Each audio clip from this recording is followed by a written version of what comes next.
What's up everyone, this is Rob from Mic Check Gaming, and this is my personal top 10 games of 2016. Now this list is based entirely off of my opinion, so don't worry if your favorite game isn't mentioned. There were a lot that I didn't get to play this year. There are a couple caveats that I will explain when we get there, so let's do it.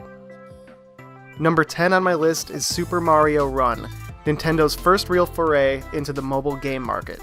The Mario brand prints money, and I think this was a great first game to release. I was a little skeptical at first, but the gameplay is more fluid and forgiving than a regular auto-run game, and provides various routes to complete each level. Although it's a little light on content, I kept coming back to play when I had some free time. $10 might be too steep for some to pay for a mobile game, but the quality of the title is worth it. If Nintendo updates the game regularly, with events and maybe even a few new levels, Super Mario Run will stay in my phone for a long time. Gone Home is my number 9 game of the year. Although it launched on PC back in 2013, it just released on consoles in January of this year. Gone Home is a short but intimate experience. You play as Caitlin, a 21-year-old coming home to an empty family house. The idea is that you walk around and find objects throughout the house that explain what happened and why no one is there. There's a really deep story to find if you spend enough time exploring. The abandoned home creates an eerie backdrop to a story built around your sister's first love.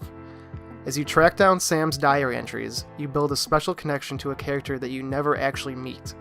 This all builds to an ending with an emotional payoff that left me happy and sad at the same time. Although not for everyone, Gone Home kept me fixated through the entire 90-minute playthrough. Number 8 is Pokemon Go, a frustratingly joyous nostalgia trip through the mid-90s, except without any of the memorable RPG elements. This was the big mobile game of the summer, and although it was the most downloaded game ever, it quickly burned to the ground under hefty expectations that were not met. Its launch was rough, people couldn't stay connected to the servers, and the ability to track Pokemon was taken away without any real explanation. There was a max exodus of players after the first month, but the game did something that no other game ever has. It got me excited to go out and explore. 5 months after launch, Pokemon Go still isn't living up to its full potential, but it's trying. Niantic has hosted mini holiday events to try and bring people back. For example, during the week of Halloween, ghost Pokemon spawn more frequently, and as I record this video now, you can catch a Pikachu wearing a Santa hat. Little things like this will keep me playing until I fill out my Pokedex. Although it has many flaws, I still love it for what it is and continue my quest to catch them all. Number 7 is Inside, a game from the same studios that made the bizarrely brutal game Limbo back in 2010. Inside is a spiritual successor that improves in every way, including being more bizarre and brutal. Filled with great puzzles and platforming, and amazing character animations, this game had me hooked up until the very end. And trust me, the end is really weird. I didn't think I would enjoy this game as much as I did. I found Limbo to be good but not great. I didn't think I would want another game like this, but I was wrong, and I can't recommend playing this one enough. I know this is technically a DLC, but Rise of Iron was a pretty neat expansion. It would probably be higher on my list, except I still haven't played through the new raid, Wrath of the Machine. If anyone wants to hit me up and help me, let me know. Rise of Iron added a really tight but short campaign with one of the best story missions to date, and it also added many quality of life changes that make it easier to reach max light level. Bungie is still learning on how to shape this ever-changing game. With Rise of Iron, it delivered on a solid PvE experience that will tide players over until the inevitable Destiny 2 next fall. In addition to the paid expansion, Destiny continues to host free holiday events that encourage player participation. The current one, The Dawning, is a fantastic addition that brings back Sparrow Racing League as well as updated strikes. There's a new record book to fill out as well. If you didn't like Destiny to begin with, you probably won't now, but Rise of Iron keeps the carrot on the stick mentality going, and I can't stop playing. Number 5 is Severed. This game originally launched as a Vita exclusive and has since appeared on every platform with a touchscreen. It boasts a super depressing story and sharp, beautiful visuals.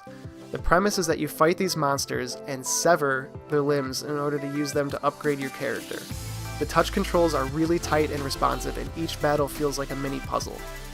Every enemy has a distinct pattern to defeat it, and the addition of fun abilities makes the battles truly unique. Even though there were a few encounters that made me rage, Severed ended up being a fantastic dungeon crawler in addition to the Vita library. My number 4 game of the year is Overcooked, a throwback to the old couch co-op games. Overcooked forces you to rely on near-perfect communication and execution in order to progress and 3-star every level.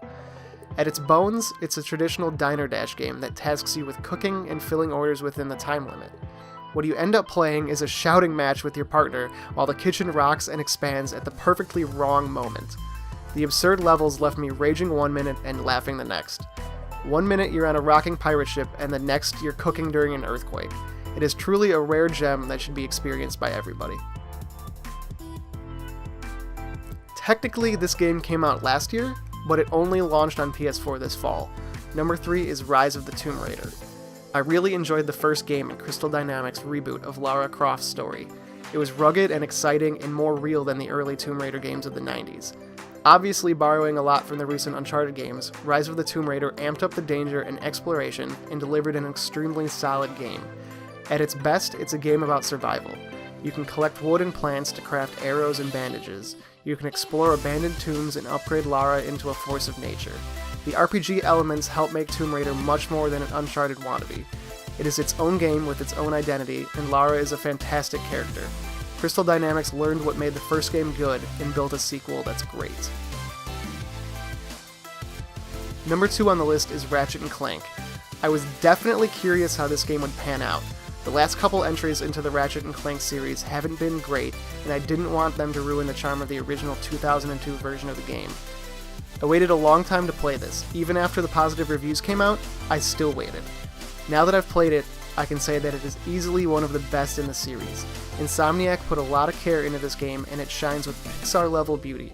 Seriously, I can't understate how gorgeous this game is. The clunky camera and controls of the original are long gone, and in their place are super smooth gunplay and platforming. The dynamic between Ratchet and Clank is as good as it has ever been thanks to the return of the original voice actors. For the most part, Ratchet and Clank hits the same story beats as its predecessor, with minor changes to match the movie that was released. Speaking of the movie, I still haven't seen it, and I probably won't ever because I don't want it to ruin this experience. In a time when classic 3D platforming games are going away, this was a much welcome addition. And finally, my number 1 game of the year is Uncharted 4: A Thief's End. Not that it comes as much of a surprise. I can honestly say that the epic conclusion to Nate's story does not disappoint. Naughty Dog clearly took what made The Last of Us great and applied it here. This results in a darker tone and more character-based story than before. Nolan North and Troy Baker breathe life into the relationship between Nate and his brother Sam. The chemistry is evident. I was very skeptical of using a long-lost brother as a plot device in this game, but it really does work and it makes the game more personal because of it.